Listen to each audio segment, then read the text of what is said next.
Recentemente eu recebi esse comentário em um vídeo meu e fazia tempo que eu não recebia um comentário que me deixava tão pensativa e tão nostálgica também com a minha época de faculdade. Então no vídeo de hoje eu vou falar sobre 3 erros e 2 acertos que eu tive durante a graduação, para que você possa se inspirar aí, não cometer os mesmos erros que eu, e talvez se inspirar nos meus acertos para tentar adaptar e fazer alguma coisa que faça sentido para você por aí também.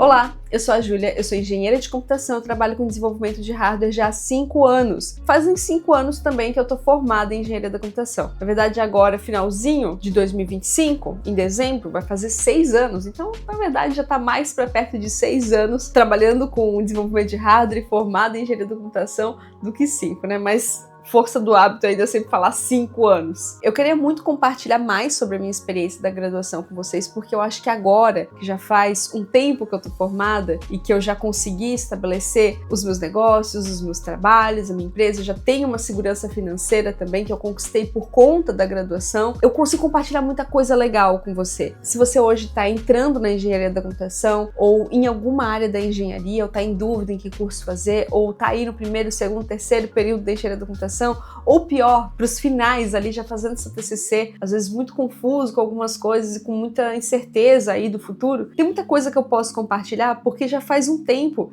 que eu consigo aplicar esses conhecimentos para ganhar dinheiro, entendeu? Então, se você tiver outras dúvidas, outras sugestões, outros conteúdos que você gostaria que eu gravasse sobre esse tema, já deixa aqui nos comentários, porque eu vou ler com muito carinho e tentar te ajudar aí nesse plano de carreira, no que você está fazendo, no que você está estudando, no que você está projetando, para ver se você consegue aí passar por esse momento de uma maneira um pouco mais leve do que eu passei. O nosso vídeo de hoje ele é patrocinado pela Altium Develop, que é uma ferramenta sensacional que eu tenho utilizado durante esses 6 anos aí de desenvolvimento de hardware. É uma ferramenta que une o Altium Designer e o Altium 365 para que você tenha o seu desenvolvimento de hardware unificado em um só lugar e também compartilhado com a sua equipe de trabalho. É desenvolvimento simultâneo de fato, não é só uma colaboração. O Altium Develop permite que as diferentes equipes de trabalho que estejam ali focadas no mesmo desenvolvimento, no mesmo propósito, possam compartilhar informações, saber sobre o desenvolvimento, solicitar modificações e correções,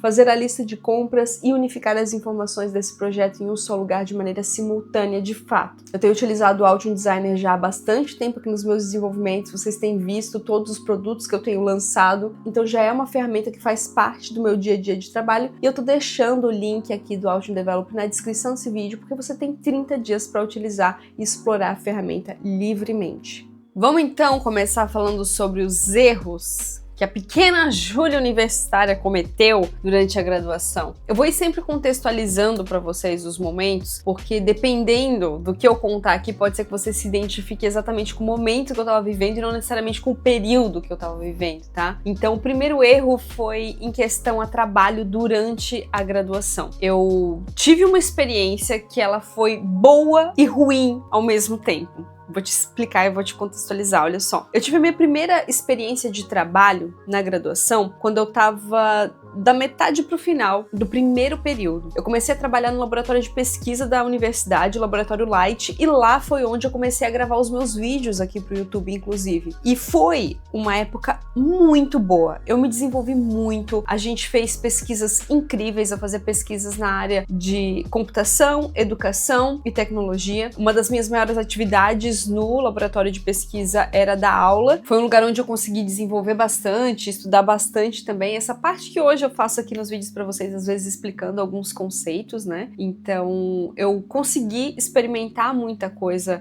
nova, muita coisa boa, me desenvolvi muito lá e também ganhei um dinheirinho. Mas eu sinto que o meu maior erro foi ter apostado todas as minhas fichas nessa época só no laboratório de pesquisa. Eu entrei ali quando eu tava na metade pro final do primeiro período e eu fui terminar a minha vida dentro do laboratório de pesquisa no meu último dia de aula. Quando eu peguei o meu diploma foi quando eu finalmente ali saí do laboratório de pesquisa. Foram as minhas únicas fichas ali, e eu acho que eu não ter diversificado as formas de trabalho, ter visto coisas diferentes. Principalmente na época eu já sabia que eu gostava mais da área de eletrônica e que eu queria seguir estudando sobre isso, e eu não procurei nenhum estágio, eu não procurei nenhuma oportunidade nessa área que pudesse às vezes me trazer um conhecimento que eu acabei adquirindo só depois da graduação, quando realmente eu comecei a me conectar com profissionais dessa área, visitar empresas, poder ter experiências de trabalho com a eletrônica, que daí me fizeram conhecer coisas que eu acho que eu poderia ter conhecido durante a graduação, que não eram nem muito avançadas, era mais realmente vivenciar o dia a dia de trabalho.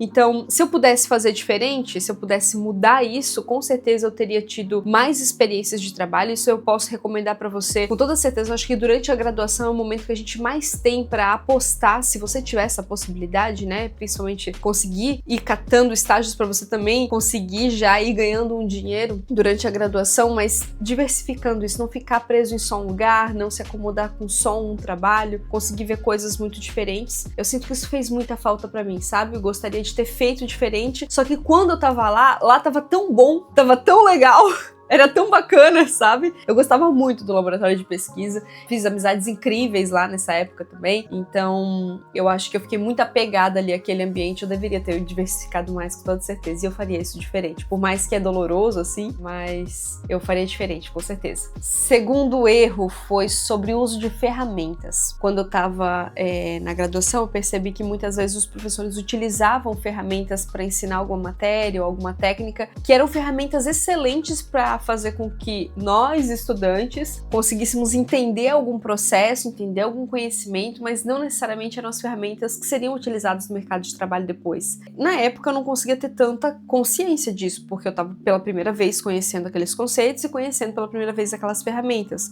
mas principalmente na área que eu desejei depois estudar mais a fundo, eu acho que eu deveria ter ido atrás de ferramentas que de fato são utilizadas no mercado de trabalho e já ou tentar ir adicionando ali na minha rotina de estudo, na minha rotina de desenvolvimento dos projetos para as disciplinas, ou realmente estudando por fora, né? Eu acho que, principalmente, se eu puder dar um exemplo, assim, bem prático para vocês, é sobre a parte de desenvolvimento de placas de circuito impresso que eu faço hoje. Na graduação me foi apresentado softwares que eu utilizei lá para fazer alguns trabalhos de disciplina, que não eram softwares utilizados no mercado de trabalho, como o Altium Designer, por exemplo, que é o que eu uso hoje. Depois que eu comecei a aprender uma ferramenta que de fato eu sei que tem saída no mercado, que de fato quando eu vou procurar por uma vaga, um currículo, tá lá o nome da ferramenta, né? A exigência é saber manipular naquele software. E eu sei, eu tenho fluência com aquilo, eu comecei a também me sentir mais segura de que, opa, calma aí, eu já tenho conhecimento teórico, eu tenho conhecimento prático, eu sei usar a ferramenta. Isso me deu uma segurança de que realmente eu tenho valor pro mercado, né?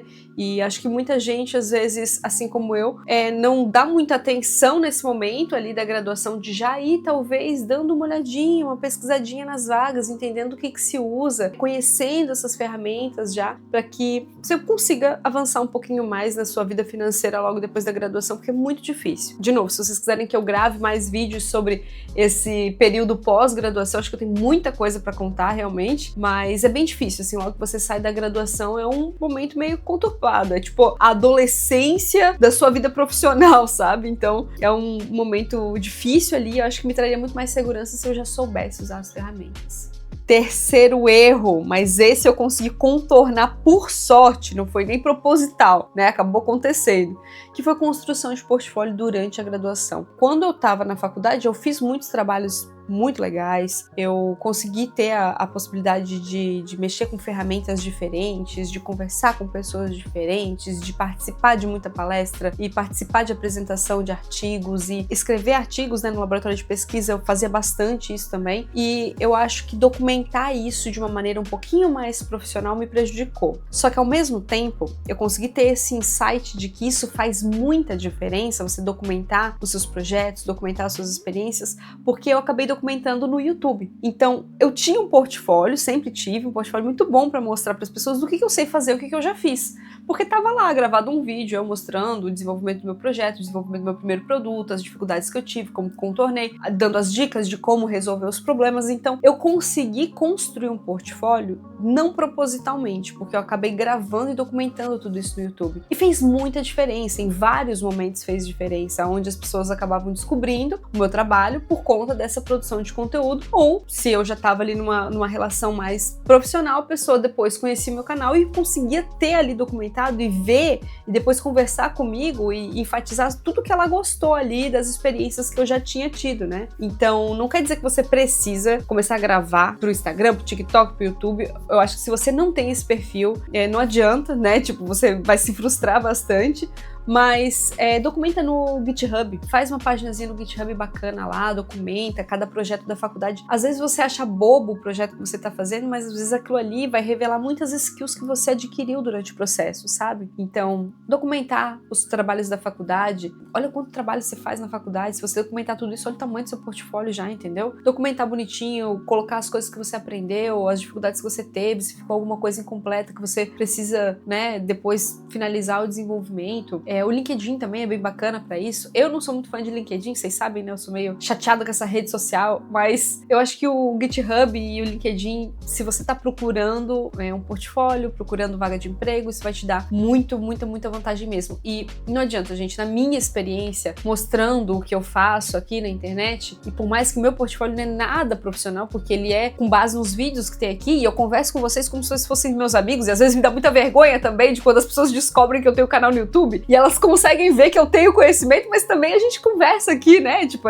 de uma maneira informal. Então isso também me gera um pouquinho, tipo, de vergonha, né? Mas se você documentar certinho, todo mundo gosta de engenheiro que bota a mão na massa. Porque é o que a gente sabe fazer, é resolver os problemas, é encontrar as soluções, é mostrar que a gente sabe fazer. Isso vai te dar uma vantagem, assim, absurda mesmo. Vai te ajudar do primeiro dia procurando emprego até o último dia procurando emprego. Você documentar e colecionar esses projetos, essas experiências, vai fazer muita diferença para você conseguir chegar onde você quer chegar, tá? E isso eu tô trazendo, assim, isso com toda a experiência que eu tenho, fazendo o meu portfólio da maneira com que eu fiz, né? Mas tenho certeza que se você não tiver esse perfil para gravar e tudo mais, se você se dedicar ali a fazer um GitHub bacana, assim, documentando, isso aí vai fazer muita diferença. Pode acreditar em mim, tá? Bom, agora vamos falar sobre os acertos, porque eu não só errei, eu acertei também bastante, tá? Então vamos lá.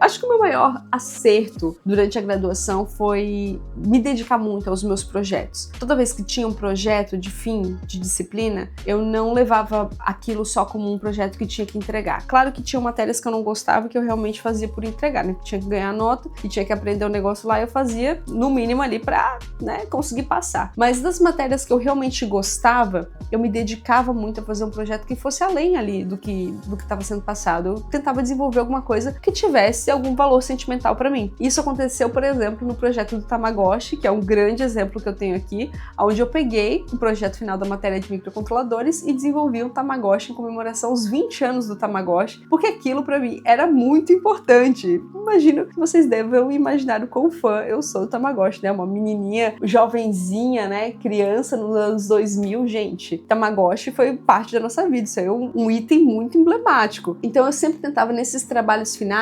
aplicar os conhecimentos necessários, mas fazer alguma coisa que fizesse sentido para mim. Isso sempre me fez conseguir observar aquela matéria, aquele conhecimento de fato aplicado e conseguir resolver problemas que não eram só sobre aquele componente eletrônico ou aquele assunto que foi passado pelo professor. Então eu sinto que eu consegui ter uma experiência prática muito maior fazendo isso. É claro que eu sei que nem sempre isso vai conseguir se encaixar com a sua rotina de trabalho, né, com o tempo que você tem aí para se dedicar, mas se você conseguir, se você tiver esse tempo, não seja preguiçoso, faça um trabalho bacana, passe trabalho, quanto mais trabalho você ter agora, mais você está aprendendo, né, então curta esse momento, converse com os professores, a maioria dos professores vão ser muito receptivos de você fazer alguma coisa mais elaborada, alguma coisa um pouquinho maior, claro que não fuja do escopo ali da disciplina, né, mas muitos deles vão te ajudar se você tiver dúvidas, vão te auxiliar aí nesse desenvolvimento, não vão fazer por você, mas isso tenho certeza que vai talvez te dar aí uns pontinhos a mais da disciplina, mas vai te dar muitos pontos de skill e experiência que você vai levar para toda a sua vida. E talvez vai até deixar o seu portfólio lá mais bonito, né? Então já pensa nisso aí também. Segundo acerto, e esse aí vai para quem ainda tá na engenharia da computação, vai entrar agora ou tá com dificuldade em disciplina, tá? Eu sempre fui muito cabeça dura quanto a eu preciso passar nessa matéria, eu vou passar nessa matéria, eu vou fazer acontecer, eu eu vou conseguir essa nota. Eu sempre fui muito cabeça dura quanto a isso e eu acho que isso me ajudou demais. Eu não me dava como